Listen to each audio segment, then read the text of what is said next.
Hi and welcome back. So in this video we're going to have a look at whether the methods we've just written for the post actually work and we can put things into the database and get things out. So the first thing to do is to create a new post. And this post is going to contain all these variables here. Notice how PyCharm already tells us which ones have default values, which ones don't, and what their names are.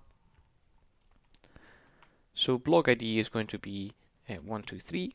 This is sample value, and I've already got another post in the database with the same blog ID, so therefore we can do something searching for blog IDs as well. Title is going to be another great post. Content is going to be, this is some sample content, and author is going to be Jose. We're going to leave the other two as blank, and they will default to today's date and none respectively. And then we'll say post save to Mongo. I'm going over to the terminal real quick, and I'm going to find whatever is in the database right now, and you can see that I've already got one post here. So I'm going to run this again and then go back to the terminal and find again, and now notice that we've got two different posts. One of them is another great post that we've just put in, and notice how the date defaults to 20th of September, which is today. The time is 11:36, and this is an interesting problem here / thing. The time right now is actually 12:36. However, because we said UTC now as being a default and not just now, this is not time zone aware, meaning that's what the Z means at the end. This is doesn't have any time zone data. It is simply at +0 UTC time zone essentially. And you should use this time zone when you're putting things into the database, because then it is very easy for you to convert from a time zone naive object like this one into a different time zone. For example, if you wanted to convert it to British time, you simply have to add 1 hour to it.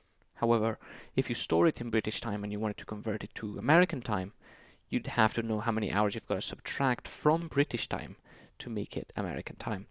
And normally, the way you would do it is store it as +0 and then simply subtract 7 hours or whatever it is, the number of hours that you need to subtract. And that way it makes it a bit simpler, it makes it a bit more consistent. And if you always use UTC time as opposed to your local time when storing things in a database, that means it is much more easily localizable. So that is simply something I would recommend. But now notice that we've got two posts, so I'm going to go back into PyCharm, and then we can say something like post equals post from Mongo, and then find one with a specific ID, which I'm going to just get the one we just wrote, and then put it in there, and then say print post. And then we press play again. Notice that we found the content from the database with that ID, and that then we are able to print it out. Brilliant. We could also do, instead of from Mongo, we can do from blog, and then pass it in the blog ID that we just gave it. And notice that both posts have the same blog ID. So now we would call these posts, and we would say for post in posts, print post. That way we would print them all.